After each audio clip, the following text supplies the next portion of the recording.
I can't do it. I can't jazz this thing up. I tried, I thought about it. I've tried to have an exciting face when I talk about it. I did not enjoy it. I did not enjoy shooting the FNX 45. Living life on the R5.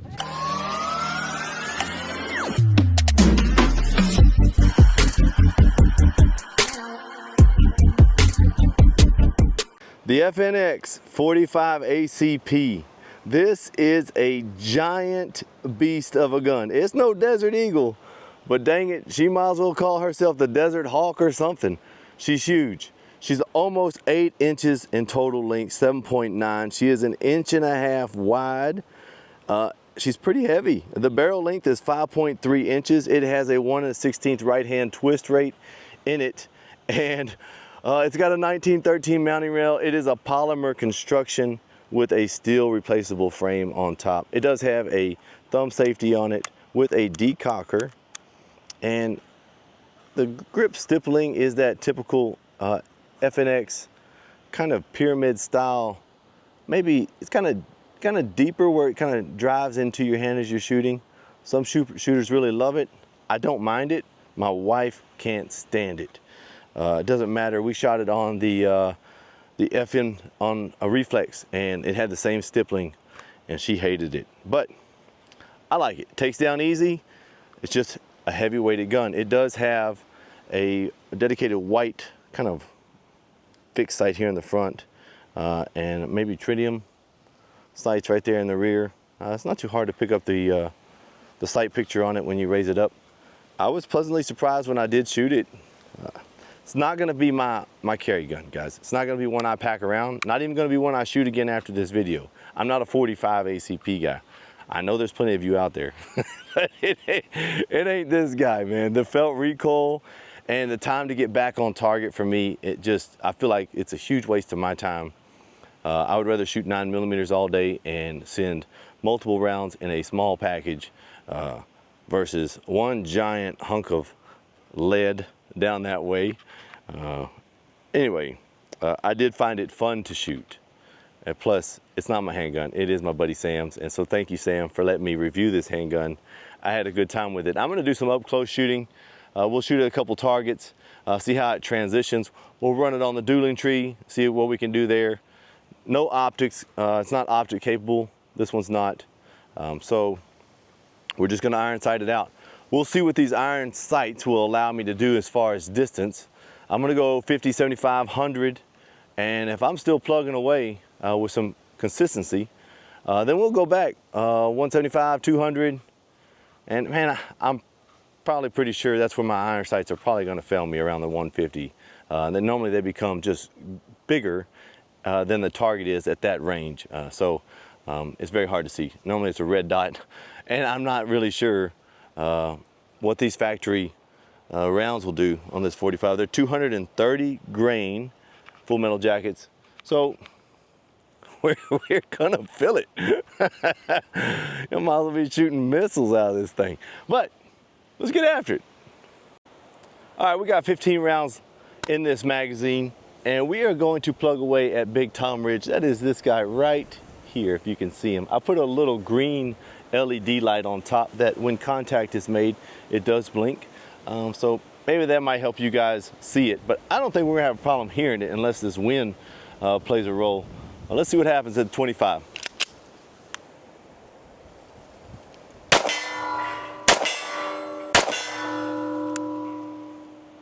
Okay, no problem. Let's move it back to the 50. At the 50, I'm gonna zoom in a little bit for you guys to see if you guys can see that a little bit better. Maybe. There might be some operator error here, but let's get after it.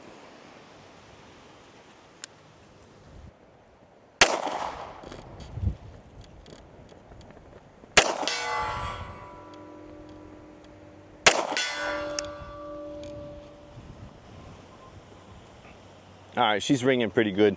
I missed that first one, it was my fault. I hope you guys can see that bright green blinking light down there. Let's move back to the 75. We'll shoot 1 or 2 rounds. Let's move back to the 100. All right, 75. I'll tell you what, this stippling on this handgun is actually doing quite well at keeping it kind of locked into my hand. And I do enjoy this dovetail area. The tang kind of mitigates a little bit of a recoil, but the stippling here in the front is not doing anything for me. It's almost too slick. I like to wrap my hand around, and it may feel slick only because this is a rounded trigger well. I like them when they're kind of curved out, maybe flat. But either way, still shooting pretty good. Let's zoom you in and let's see what it can do.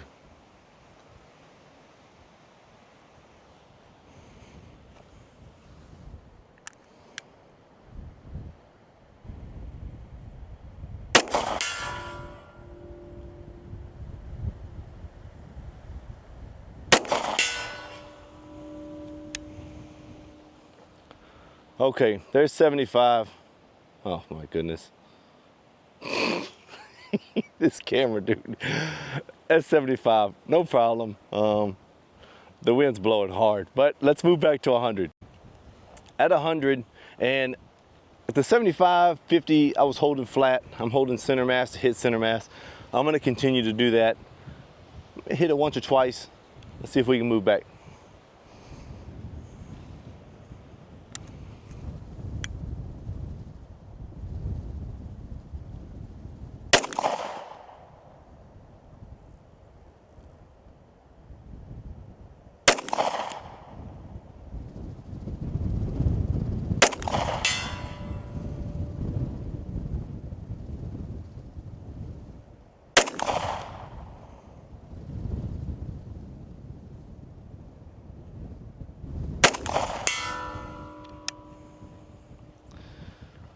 Not my best shooting. I think that's 2 out of 6.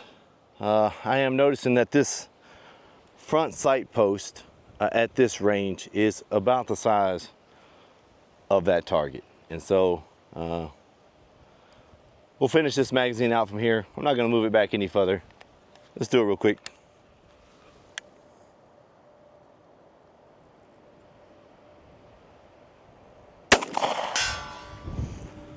That's it. We're clearing empty now. We brought it up a little bit closer. I think I'm gonna run a bill drill, 6 rounds. I'm gonna go from the low ready, and I'll go safety on. So I have to take the safety off. And let's see what kind of splits I can get on this.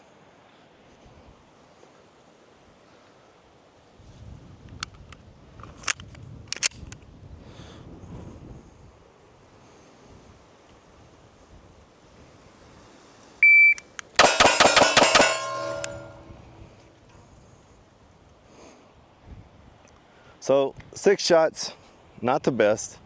173. Looks like my splits on this were, my first shot was 0.77. Really slow getting that up. I can speed that up. But 21, 20, 17, 20, 18. It's not bad, but let's see if we can do it one more time. See if we can speed that up a little bit. The wind just almost broke my camera. But it didn't, thank goodness. Okay. We'll start with the safety on again.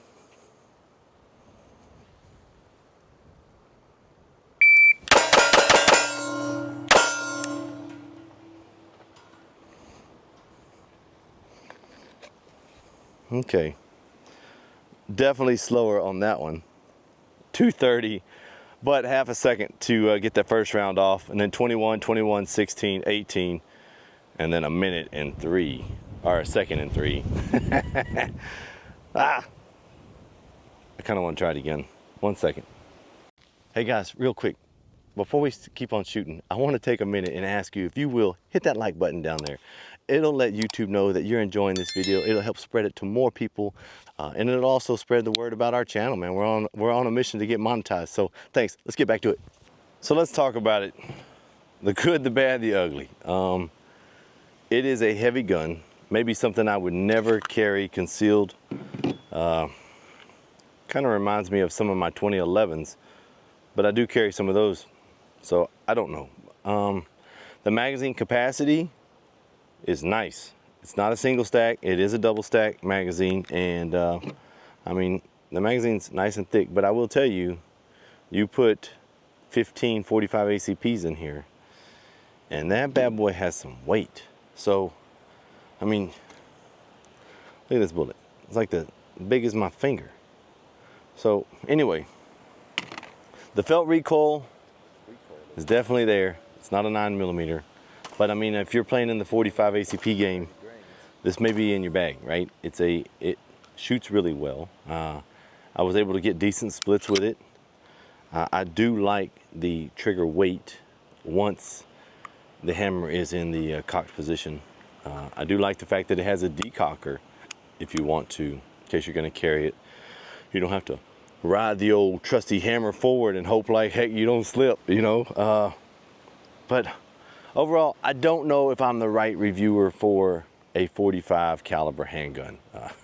I'm not going to carry it, right? I like something that has a little less felt recoil. I like firearms that I can conceal better, and that the return to zero is a lot better.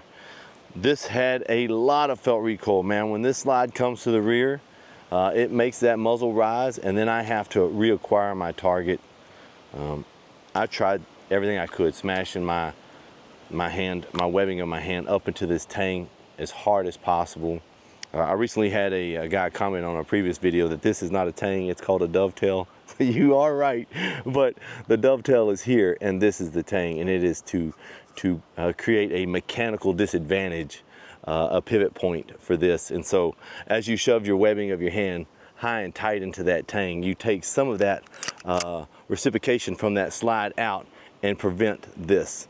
And so anyway, the dovetail is there to prevent the meat of your hand going into this slide, but the tang is very functional.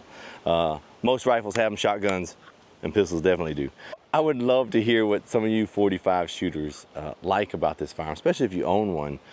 Tell me what the benefit is to you and why you would prefer to carry a 45 over a 9mm.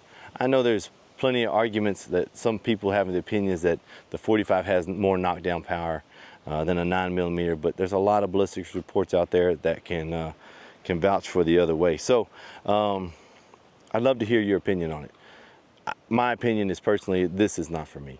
There may be another 45 that if you guys recommend, I will try to find and shoot if you think it will change my mind. It's no different than my father-in-law. He loves to can pickles, and he thinks that I'm gonna like this different flavor of pickle every time, and every time I try it, and I don't like pickles, period. So I may not like any more 45s, but I will definitely try it each time with an open mind and an open opinion. So let me know what you think there. Second, if any of you guys have an idea of how to pick up brass on a sandy ground, let me know. I have tried everything. I've tried magnets, I've tried the little rollers. You know what works great is me bending over and hand picking them up. That is the strategy that we use right now, and that strategy is less than optimal. So if you guys have another way, put in the comments for me. And if you have a link, if you have a website that you want me to go look at, tell me about it, man. I would love to try it. We tried the little, I call them pecan picker-uppers. No, the sand just pushes them down in the dirt. So anyway, hey, thank you guys for watching. And if you liked this video, even if you didn't, whatever.